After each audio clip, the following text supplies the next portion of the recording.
хора! Вчера пристигнахме в Джорджтаун, Пенанг. Казва, че това е столицата на храната в Малайзия. Пробвахме стрит фуд с Мишлен звезда. Имам повече кадри, които ще са качени в Instagram и в TikTok, така че може да видите там, защото не съм снимала за YouTube. Вчера пристигнахме тук, горе-долу по обяд и директно си събрахме багажите, оставихме ги в хотела, дори не се настанихме и отидохме към Escape Penang, което е атракционен парк, който има много въжени паркове, както и водни атракции. Държи няколко рекорда на Гинес за най-голямата кофа с вода, която се пълни и се изсипва на аквапарк. Най-дългата отворена парзалка от типа на робите. Имаше един тюб рейсинг, който също се водеше най-дългия, и едни колички, които са метални. Вие сядате в тях. Всъщност те не са колички, те са кошници, в които вие сядате и сте като на люлка, но супер много ви върти. Направо чуш, че може да те обърне. Хубавото е, че всичко беше добре обезопасено. Парка е голям. Може с него да обикаляте вътре, имате безплатни тротинетки, с които може да обикаляте от атракция до атракция, но в интерес на истината не са ви нужни, защото не е пък чак толкова голям. И 4 часа и половина, които имахме там, бяха напълно достатъчни. А днес ще качваме Пенанг Хил, както ще посетим Кеклокси темпъл. Днес сме на Пенанг Хил. В момента чакаме на една опашка, която е за да се качим с фуникуляр догоре. Отново се чекаут на хотела, оставихме си багаж на рецепцията и ще отидем да си го вземем до вечера, защото до вечера летим за остров Ланкави. Сега се качваме на самия фуникуляр. Ето да го видите и как изглежда, доста е пълен. Така че не знам колко ще успеем да видим, но ще бъде интересно със сигурност. Напоследък, откакто сме в Пенанг, много си говориме с шофьорите на Grab и такси, които си хващаме и ни разказват много интересни неща. Но накратко, Малайзия е горе-долу толкова корумпирана, колкото е България. Корупцията явно си е световен проблем, с който хората се борят и не успяват да се справят на всички места. Откакто сме в Малайзия, искам да си направя някаква по-интересна прическа, по-хубава. Не мога, защото врата ми вечно е мокър. Ако съм с пусната коса, както косата ми е тънка, постоянно изглежда мръсна и гадна. И затова всеки ден просто съм с вързна коса. Съм супер доволна тази политика, която се правя, за да изглежда косата ми поне една идея по-добре и по-прибрана и чистичка. Но просто влагата с месеца с тази жега не прощава на косата ми.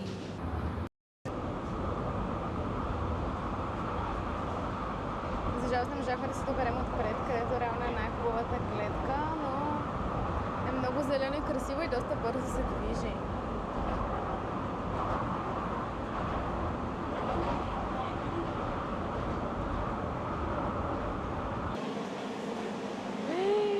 Олеле!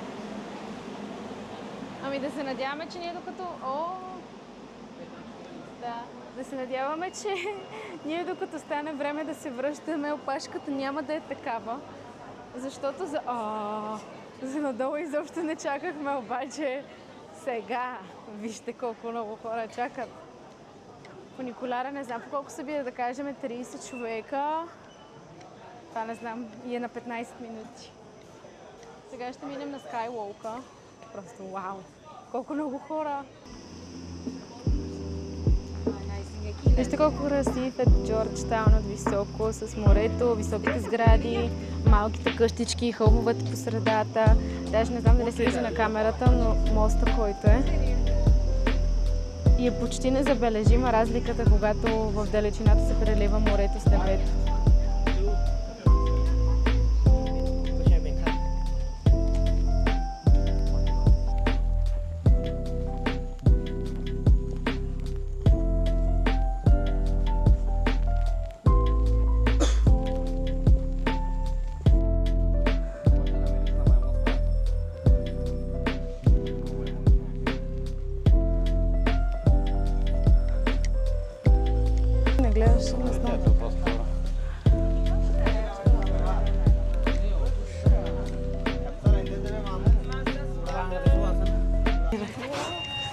Не почнаха да ме катат някакви работи и ще го откача. Се там маймуна къде се качила да върви по кабелите. Сега ако те прасне ток, какво ще правиш, маймунке? Дреме ти на опашката.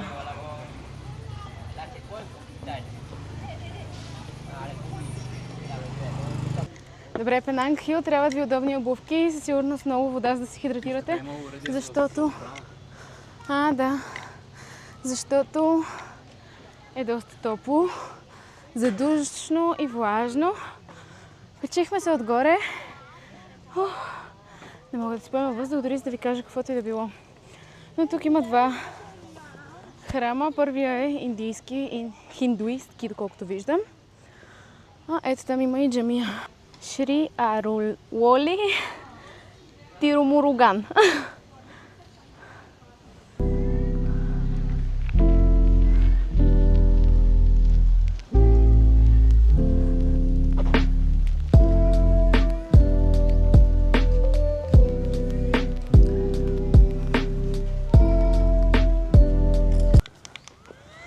Не мога да ви опиша колко нереална жега е, затова съм си взела ето това нещо. Вентилаторче да ме охлажда.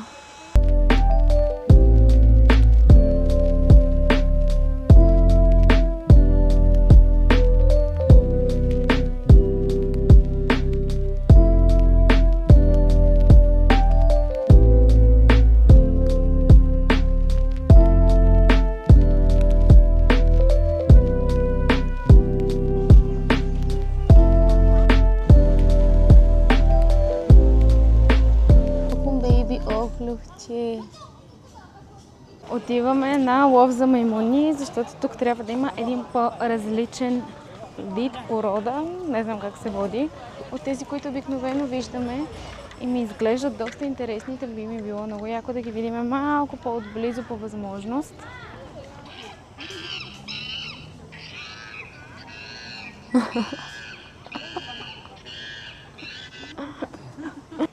Иначе самия парк е много красив за разходки и определено си заслужава посещението и визитата.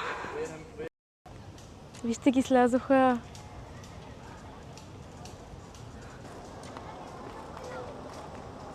Хора, тия маймуни са ми хайлайта. Виж колко сте сладки.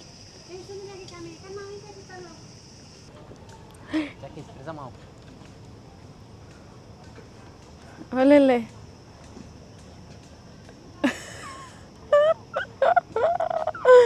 Wow, I'm sorry.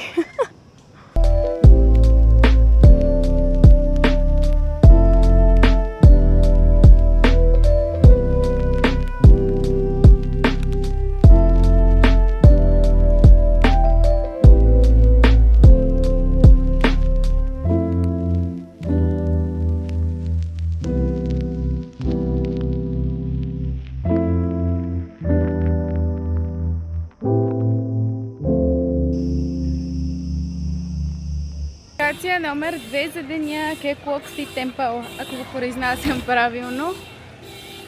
Тази кола, алармата е много досадна. Тук май ще имаме доста ходене. Комплекс сама е доста голям, не знам дали ще разполагаме с времето да видим всичко, но докъдето ни стигне, защото локация 3 е летището.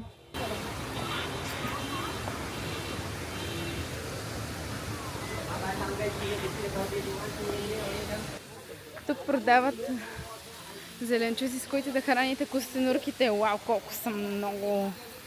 Леле, колко са много! Не го очаквах.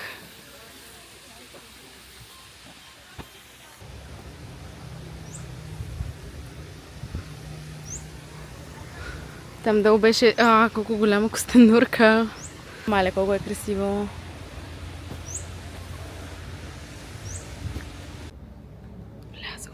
Първият будистки храм, който се намира в комплекса.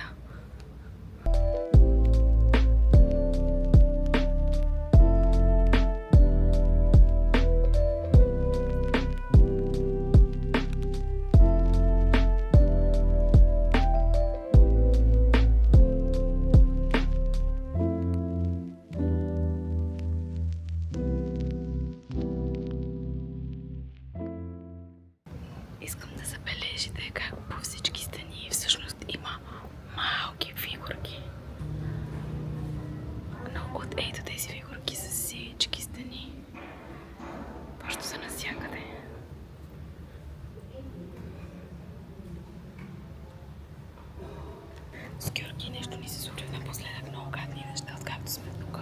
Чисто здравословно и сега ще си вържим едно червено конче за късамет и за здраве да ни пази от умруги.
Ето отново, вече сме в таксито към хотела, където ще отидем да си вземем само багажа и продължаваме директно за летището.